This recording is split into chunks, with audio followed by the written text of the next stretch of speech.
singo buli chiro ibonga bagizi benyi bakaba nasi but itimu ya sindi college sindi singiro kwa chisaho chetu so namwanga nabi itimu yose kindi college kindi asambula ikindi lo Kampala abagizi bakaba kindi college iba kindi asomo butuko iba kindi asomo bunene mama mukanzo batunge awe match mukendrange embarara ahaba mukaminyire cha mukaminyire fan base yenyu either ikana ba supporting financially either ngasiri college ngasiri ba supporting financially bet na fan base ikadatsi kuba byaho inyo abasembi mukadatsi kuba reach morali yokuchi okwa chisaho either review imukindi byamuka winning emipira yose at least home match imwe mukindi college imwe mukindi winningai because surprisingly, I think it was last season, but one. There is one team muyalwa ekasese no. It was I think Railway. Yama ya Satra ni timu ya Endrongo United AC. Endrongo ichinayo na yupi. Endrongo ichinayo. Yama ya Satra ni timu ya Endrongo United AC. Timu ya Railway muya hiko kwa chisaho saha mwenda. Abasembi Railway bamatatsukoba ominga. So abojoba yabe timu y'Endongo United AC abasoko chisaho sai 10 abambara shasangisha mabika sai 12 omupira bama college bamatsukaho basambi mwenda home team yamatsuka omupira wabasambi mwenda visiting team iba naye basambi 11 however match omupira mwaye nake hiko mwa 20 Endongo United AC yasangine wite golongumu but umpira mwana kahiko kwihwamu Railway muyasangi na witre esha goal isatukucha kwangu umpira mwana abehwamu bagizimu ambawe setuchiberire kikumi chetu ene timu ikalwa ekasses ikahiko kwa chisaho semole mwambala ikaretse kobo uminga imwe imuchina kolere imuchino omwamaka wenyu bakaba nishesi so tukaetwa machisuya kwa shika sese ero uti barondreye Petronelo akabere even nabasambiye bukolera cyabareho bamabya self driven ero wati etimu yetu tromi erikwirira hanga troma kwiri hanga twamanzayo etimu ikindi college ikindi tunga bwagizi imwa ibalwe ine ibasiba college basiba supporting etimu chakabere actually eritunga fan base echabere tolemo mwakasisemo hanu the use actually mwasuwe social media mwakasisemo hanu achenamuka kutsewo that's why chikolokoleka kwa kubanza mtuka story inoye shishika sese ndepano shika sese ndi gowerea kutsewo kondri inje ngalwa wera na ile kasese but ibyabya at least obundi yina witre social media always obundi bakaba na mutuli kanganongo clip obundi troti bana utenge YouTube channel kale all social media handles ibaba na kushu so iwabyo ngana tungo butuko bote ngamale ya Petronel aho kabi ukindibya inspired kale wat umuntu ekakase tumpira munabwire eshika sasa yiwitu mpira waye nyakasanga yange nga college ngende ngabale boye wamabyo obundi ni mupira mukindele beryanga ngumi biribiro ngana wata aho umuntu yakase tumpira ngindi nga okotimu ngindi itunga kwechi okotimu na ngindi kolo kwechi okotimu na ngindi kolo kwechi so aho naho itwatu na college itwatu na mungo tunamongera fan base yechi timu.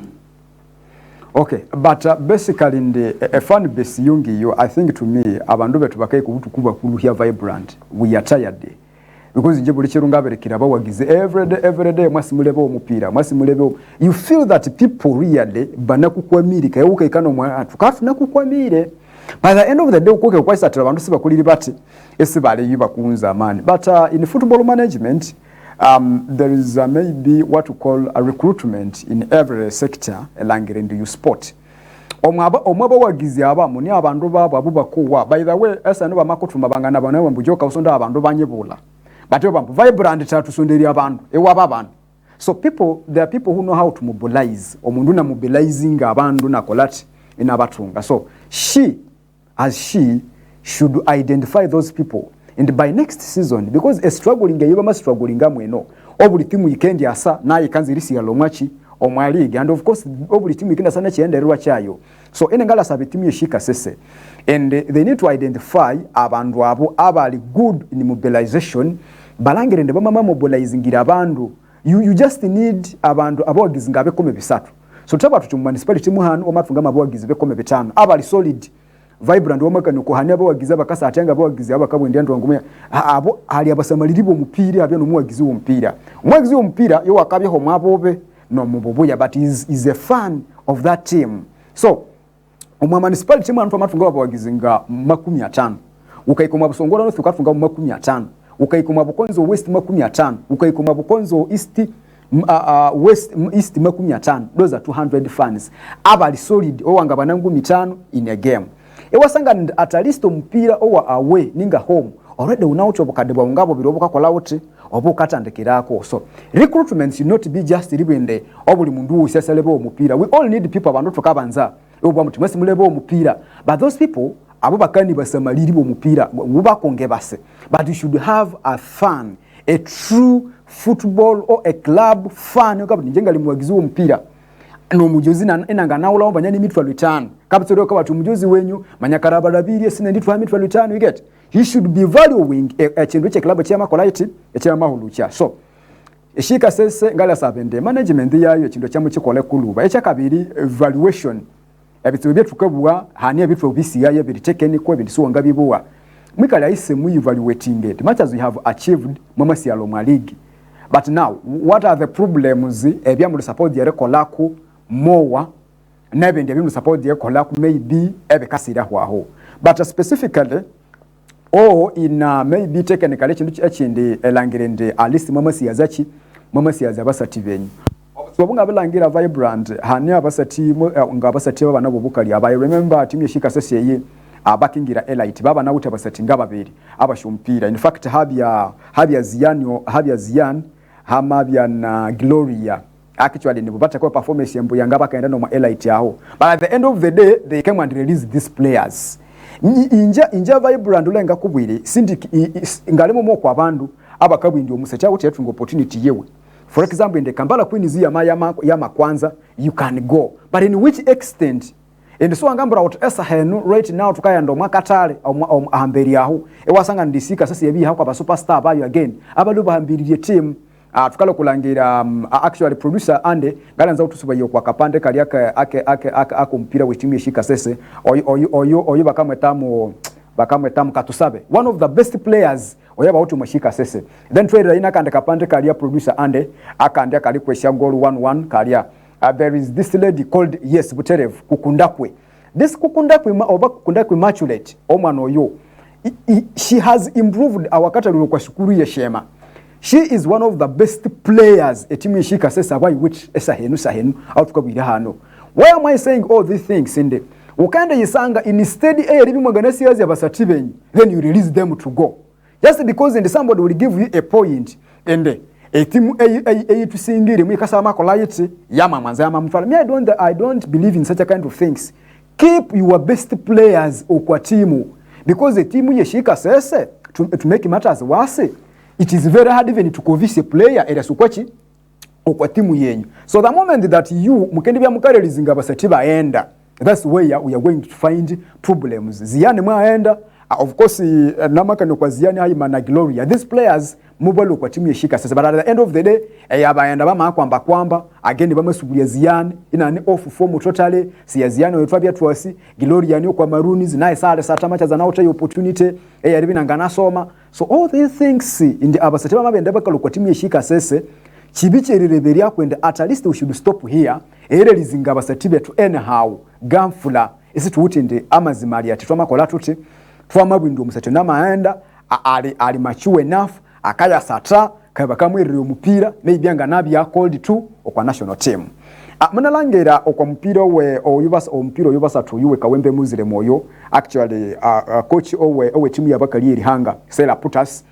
mwabi nakababongero makampu yabo hanebinyo byababwira make research amabwira abasati and other things you get. So as long as we have performed better, I believe in the wamabya onemukola bintu bikerere omwisa were kubirekero kwa national team akabi na neho. But the moment you are not performing better, ule kibo tumambara mbulere ando kwa timu ya Kawempe Muslim, that's when maybe bake kubirekera as long as woma be yanda isuwe kwa level yari yandayo still ukende bi ukasubira rahisi because nere bakakote kwa bench. So it means that abasa tibe timu yeshika sese muti yari ibereramu. What do you want? Wanganabi uli superstar kwa timu yeshika sese lakini ukalwako iba yakote kwa bench. Yatulwe yu Vibrant kwa timu yeshika sese ngali anza tuende kwa Rwenzoris Lions. Rwenzoris Lions most likely again elibi kendo kwa playoffs by the way. Umsemaliri wa Rwenzoris TV you Getway to the Rwenzoris basically nde ande ngali anza tulweyo kubye timu yeshika sese nde Rwenzoris Lions matters in the mwaka na sisi timu shamanga skanza takawe competition talking about timu nga Galactic Mavira. They tried to elibanga nataka kwa mani of course it was so kwa timu nga 40 City you get and other teams. I'm not going to mention all the teams of course in Abomate they tried actually season yeno yabareka tandeka ika omwakota yayo ebogu muri yabyane nene nareka ndi Rwenzoris Lions meta tandeka ndeke mo batandika as if ngasiba wutimani but at the end of the day bama sabaka kolabati bakasube yabakanabya for the last 4 years or actually obutu batu numwana kwa wakatano mulumu wakatano when they are performing like this tubuituti this time around lero bakendo mafufu wa big league or still again ke tukenderenderera ngabuli chiro at the end of the day ebana rechi ku mafufu wa big league. Actually Mr. Producer Joker unasi ompira wo webirobe no kwa uchaka kwa hano akalire college eri predicting cause Rwenzoris Lion ahayatsuka okubanza bande season ikatsuka Mavira FC Katwe Ebumate ne Photo FC isikabya emberembere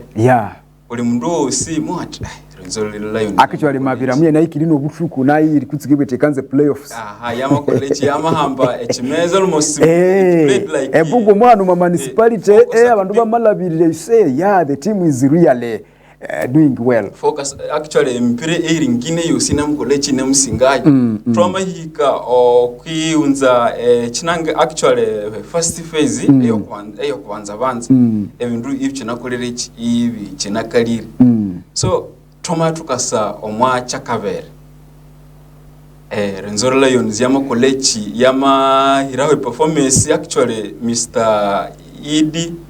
Andre na musha kulfaizo bama bya iwaka pushinga etimu erlangirinde yama performing ande and namunawire nakolerechi ilwe inam performing ande ka isusuni ika college ikahwako whereby iwete sha percentage zisina ni real college rivi ika ya satra a playoff but I think erisalika hika ichangara kugwira eritunga team spirit abasambi bakandatu kubatunga team spirit elangirende bamalwira etimu yabo elangira talisti this season yama college yamabya oko okubanza either yama end of which oko playoff echakabere nge management na yamalwa kali yamalwa na moni manad langirende talisti abasambi yama college yama bahamberero ko training obuli musambi cyose cyaka college echaka idaga chama wechi na college chama yechi nayo erlangirende at least this season bama college bama satra echa playoffs. That's why kwalangira no Stanley Peak mumba baka performing andeke ibaka singe timu ya Busoga bama singe Buhimba bama bakahiko I think mwa round of 16 ke bamasanga KCC bamasanga Ekisisi. However na muchinende muyabasinga one of the players yabaketra mwa Kande actually is among the captains ya Rwenzoris Lions mwabi ina kambwirati na muchinende toma luzinga betu tunawutabina na yetoma biri college abetoma beri gai so na muchinende mwa nanga tulotu na mpofinga ndeke but ebyatwamiga kwa KCC ebiro bitulotu monzayi tunamu training kwa kisaho cyabo hika echiro mpira hika no hikompira college akweramu I am sure season iyi no ikendeho tunakolera iki ituna kwa Chimeza Edward Regional League so okolandi alwe playoff Vikabike ku playoffs ebyakala so anga uti esa hanukindisa ngiko college uka predictinga because ishakosi sha natalisi bolo bana mu college bolo bana mu stroke bolo bana mu stroke ibenda 40 basa kasese ibenda katwe ibenda ichenjojo whereby in the last 4 years ukaisangana bama bakinisatra munabura ni trot ni chasana I mean munabura ni chamuka bakisha satra playoffs ngachakana so iba ye reportinga ngachaka satu the day before whereby watu waliba college iba reporting at least iba onze inga wiki inga ngumu iba lo bana mu college iba namukolesha some of the training sessions elangirendri bama banakolere chi erlangirendri bakisetu mpiro uwen so chechi kalanga kuendesa nuki chiki college chikindikala recall prediction because last 4 years tunamsilangira nkobola bakasate bose tumpiro uwen but at the end of the day bake ku playoffs iyo college ibyakala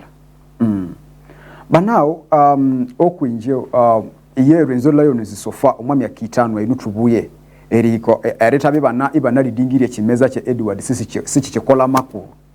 The only thing chikakola amakuru is how have they performed kwa playoffs mukwa na machibu kwa game eyo game ikakola amani na bandu erenderera ye game ikabya last at the end of the day in the ABC babere bekola they have fight hard libake kwa playoffs